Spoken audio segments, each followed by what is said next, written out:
friends, welcome to this video. So today we're going to be doing a complete beginner full body calisthenics workout with 8 total exercises. So the goal of this workout is if you can't quite get to your pistol squat yet, if you can't quite do your pull-up yet, that we're going to build up that foundation of strength and muscle that we need in order to get to those more advanced calisthenic skills. So today's workout is going to be 8 total exercises. We're going to alternate with upper body and lower body so that we can make sure that we're hitting all of our goals over here. And we're gonna start with our warm-up because, as always, it's super important to do the warm-up in order to prevent injury and in order to make sure our muscles and our full body is ready to perform our workout at the correct intensity and get the most out of our workout. As always, if you enjoy this video, don't forget to hit subscribe to see more, and let's get straight into the workout.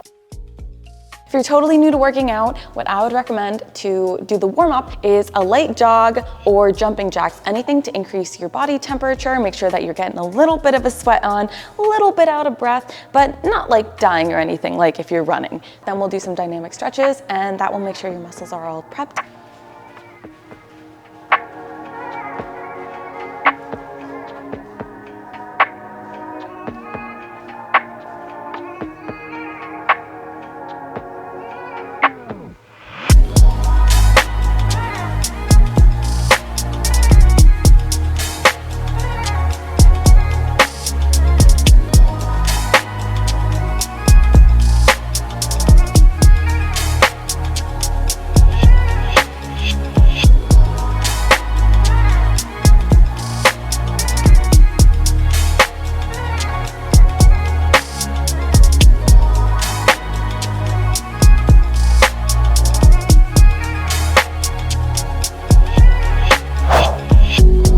All right, so exercise number 1, we're gonna be doing our bar assisted pull-ups. Now these are gonna be amazing for you to build up the muscle in your back, in your biceps and your arms in order to do your pull-up and to build up to do your pull-up. So with these, you're just gonna need a bar that's somewhat lower. You can use a squat rack, a Smith machine. If you have access to a gym, it's really convenient because you can kind of make your own setup with a lot of different things. So if you have a squat rack, set up your bar so that it's about halfway through your torso. This is a bit high, I'm gonna lower it. And then we're gonna use that to do these bar assisted pull-ups.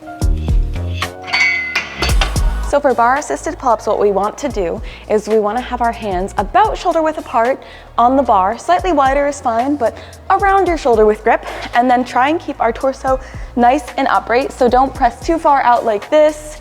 Don't bring our torso at an angle like this. We want to have it nice and just hanging from the bar. Our feet are going to be rested on the floor in front of us. The closer that you bring your feet to your butt, the more you're able to use them to assist you in that bar assisted pull-up. So just adjust them to your level. We're gonna be doing 8 total. So if you get to about 6 reps and your feet have been out here, then maybe walk them a little bit closer so that you can finish those 7th and 8th reps. This is what the bar assisted pull-up looks like.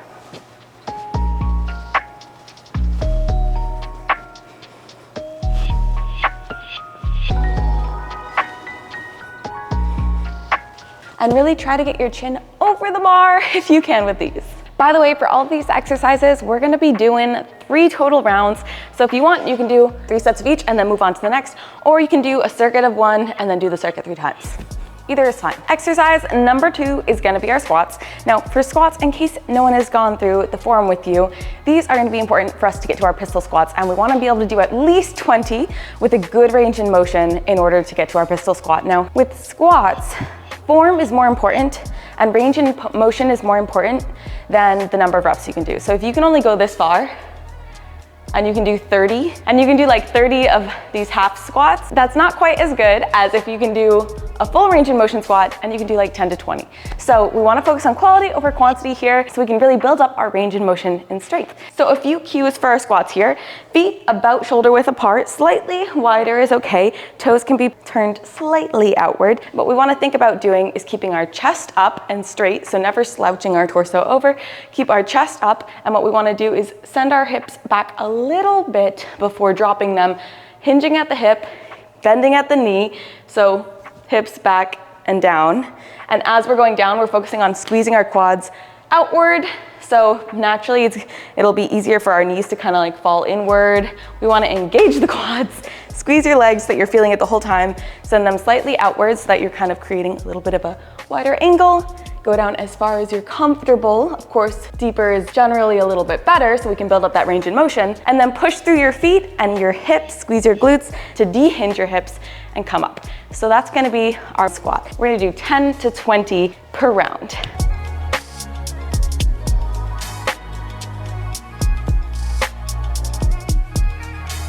So the next exercise that we're gonna be doing is gonna be our push-up. Now the regression, this I always have to think about it, the slightly easier version of our push-up is gonna be our incline push-up.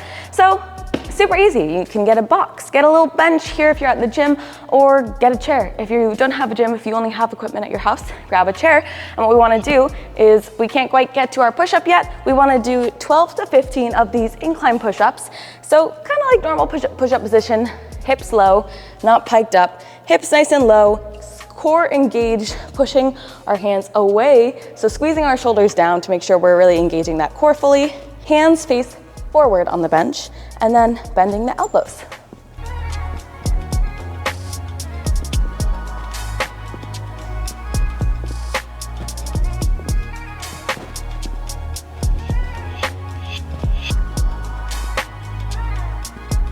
Now, of course, if normal push-ups are gonna be too easy, we have lots of different push-up variations that we can try to make them slightly harder. So to upgrade your push-up, you can think about the diamond push-up. You can do archer push-ups. All these are quite a bit more advanced, but the ones that I would recommend are gonna be your wide grip push-up. So just make your hands farther apart. Or you can do staggered grip push-up, so alternating which leg is brought slightly farther back.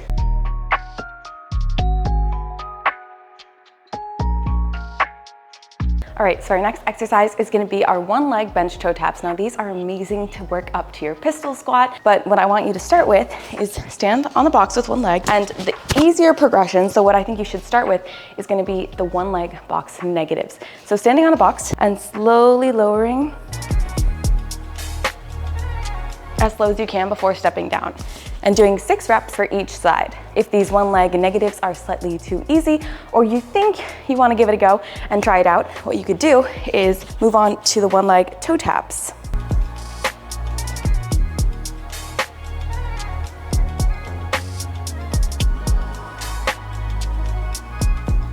Which is when you balance on this box with one leg, but then as we descend, we tap the floor with our other leg and push back up. So instead of getting off the box, we're gonna go back up. It's like it's a progression to the pistol squat.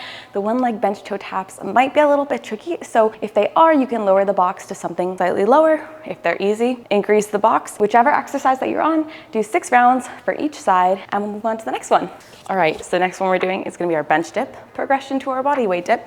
So grab a bench, grab a chair, grab a box. Now the harder progression is gonna be when your legs are farther out and your legs are nice and straight. The easier version, you can walk your legs a little closer and have bent knees, and that puts a little bit less of the weight on your triceps, which is what we're working. We're working our upper arm here, like the triceps, the shoulders, the back, all the muscles we're building up right now. So we're gonna do 8 to 10 reps. Make your hands face slightly outwards, so you can see my hands are away from each other like this, not towards me. That puts a lot of stress and internal rotation on my shoulders. Do the good complete range in motion. Hands facing slightly outwards, elbows go back.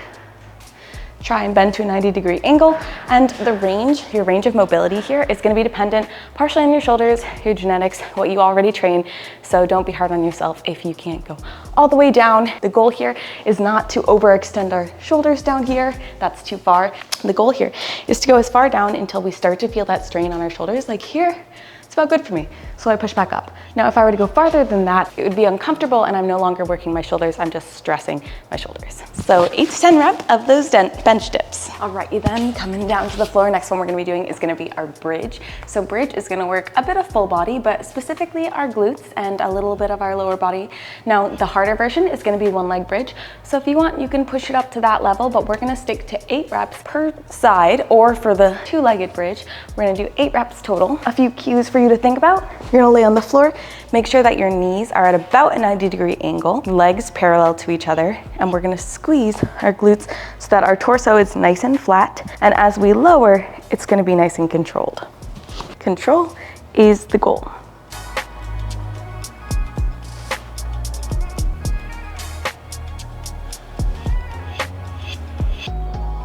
Now, like I said, if the 2-leg bridge is a bit too easy, you can get to like 15 reps, you're cruising. What I would do is you can try the 1-leg bridge. So now we're only bending one leg. The other leg is nice and straight, and we're gonna focus on keeping that leg nice and straight, focus on the torso straight too, and press through the foot of the leg that's flat on the ground and squeeze through the hips. You can stabilize with your arms on the floor here, or you can have them by your chest if you like.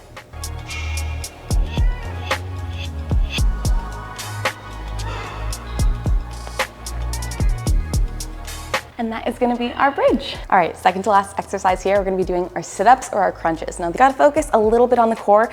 We're gonna build up that core so that we can continue to progress onto slightly harder core exercises like the dragon flag and hanging leg lifts. So what we wanna start with is gonna be our crunches. Those are gonna be slightly easier. They focus more on the upper part of your rectus abdominis or your ab muscles. Now, if those are way too easy, do sit-ups instead. We're gonna do 20 reps and like normal, 3 rounds. So these are crunches. And these are sit-ups.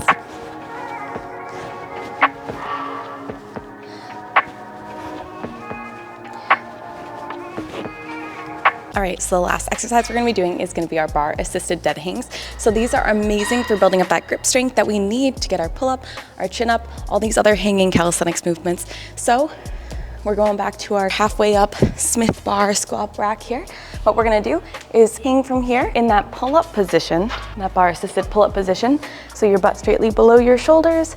And instead of relaxing our shoulders, try to engage them here and have your feet out in front of you. We're gonna hang here for 30 seconds. Do anywhere between 10 and 30 seconds, depending on what your grip strength allows. If you can go more, push it until you can't. And 3 rounds like normal.